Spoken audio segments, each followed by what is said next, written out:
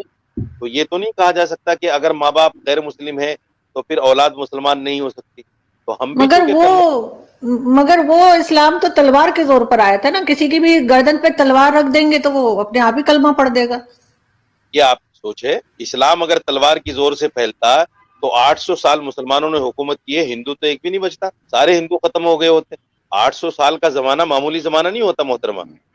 اگر تلوار کے زور سے چوری بھی کرتا ہے، مسلمان زنا بھی کرتا ہے، مسلمان جھوٹ بھی بولتا ہے، مسلمان شراب بھی پیتا ہے، مسلمان گالی بھی دیتا ہے، مسلمان اپنے پڑوسی کو ستاتا بھی ہے، مسلمان اپنے بھائی کا مال بھی کھاتا ہے، آج پھر انہی مسلمانوں کا ایگزامپل دے کر اسلام کو لوگ برا کہتے ہیں. آپ یہ بتائیے، میں آپ سے ایک سوال کر رہا ہوں، حالانکہ میں چونکہ آپ کا پینلسٹ، کپڑے کے وہ پہنے ہوئے آرائش اور جمال کے ساتھ وہ گاؤ تکیہ لگائے ہوئے تمہارے انتظار میں بیٹھی ہوگی، ان کپڑوں میں حسین اور اتنی خوبصورت ہوں گی، اس کے گودے تک تمہیں نظر آئیں گے. اب آپ کہیں گے کپڑوں کے بیچ سے گود کہاں سو رہے ہو؟ یہ جو حسین اور خوبصورت حوریں ملیں گی کیا صرف چومنے اور بغلوں میں بٹھانے کے لیے ملیں گی؟ نہیں، آپ ان سے ہم بستری بھی کریں گے، مزے لیں گے، یہاں سے کہیں زیادہ لذت وہاں حاصل ہوگی. اور یہاں تو ہو سکتا ہے منٹوں میں آپ فارغ ہو جاتے ہوں. اللہ کے نبی صلی اللہ علیہ وسلم کی حدیث آتی ہے، اللہ کے رسول صلی اللہ علیہ وسلم فرماتے ہیں ایک ایک مرد کو 100 مردوں کی قوت عطا کی جائے گی. خوش ہو جاؤ، اللہ ہم سب کو جنت میں. جنت میں مرد کو حوریں تو زیادہ ملیں گی، عورتوں کو شوہر ایک ہی ملے گا جنت میں بھی. اب اس پہ بعض خواتین کہتی ہیں مردوں کے اتنے مزے، عورت کا ایک شوہر. تو بھائی جنت کیونکہ مزے اور عزت کی جگہ ہے نا، تو عورت کی عزت ایک شوہر میں ہی ہے.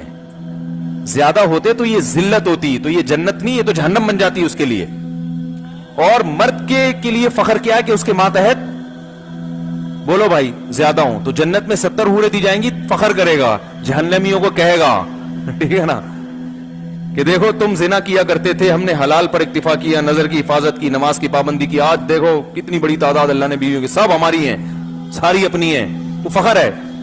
اور عورت اس پہ فخر نہیں کرے گی کسی جہنمی خاتون سے کہ دیکھو تم برائی سے بچتی نہیں تھی اور برائیاں کرتی تھی تو تمہیں تو کچھ بھی نہیں ملا اور ہمیں 15 شوہر ملے یہاں پہ. ملیالم میں اسلامی بھاشن دینے والے ای پی بکر قاسمی مسلم ہونے کے فائدے گنا رہے تھے. اسی دوران انہوں نے یہ بھی بتا دیا کہ مسلمانوں کو جنت میں کیا کیا ملتا ہے. اس دوران وہ کہہ بیٹھے کہ جنت میں بڑے بڑے ستنوں والی مہیلائیں ملتی ہے. مہیلاؤں کے اس طرح کی اپمان جنک بھاشا کا پریوگ کرنے کے بعد ان کا سوشل میڈیا پر کافی ویرودھ ہو رہا ہے. ابو قاسمی کہتے ہیں کہ جنت میں شراب کی ندیاں بہتی ہے اور بڑے بڑے بنگلوں کے ساتھ ساتھ باغ بغیچے کی سویدھا بھی ملتی ہے. انہوں نے دعویٰ کیا ہے کہ اللہ کی جنت میں جو مہیلائیں ہوتی ہے وہ نہ تو پیشاب کرتی ہے اور نہ ہی انہیں شوچ کرنے کی کوئی آوشکتا ہوتی ہے. انہوں نے دعویٰ کیا ہے کہ جنت میں جانے والے مسلمانوں کو وہاں کی حوروں کی گود میں بیٹھنے کا سوبھاگیہ پراپت ہوتا ہے. مہیلا ویرودھی بیانوں کے کارن مولانا بھلے ہی ووادوں میں ہو، لیکن کیرل کے نیتا اس بات پر چپی بنائے ہوئے ہیں، کوئی بھی پرتکریا دینے کے لیے آگے نہیں آ رہا ہے. زیادہ تر نوجوانوں کو آتنکی بنانے کے لیے جنت اور 72 حوروں کے سپنے دکھائے جاتے ہیں. یہ اسلامک کٹر پنتھیوں کا برین واش کرنے کا بہت پاپولر طریقہ ہے. کٹر پنتھی اپنے نوجوانوں کو بتاتے ہیں کہ اگر وہ مذہب کے راہ میں اپنی جان دیں گے تو انہیں جنت نصیب ہوگی. جنت میں بھی انہیں ہمیشہ یوا رہنے والی اور گہری کالی آنکھوں والی 72 حوروں یا 72 پتنیوں کے ساتھ کبھی نہ ختم ہونے والے کتھت آنند کے بارے میں بتایا جاتا ہے. دوستو آپ کیا سوچتے ہو؟ کیا سچ میں جنت ہوتی ہے؟ دوستو کمنٹ کر کے ضرور بتائیے. جے ہند، جے بھارت. ملتے ہیں اگلے ویڈیو کے ساتھ.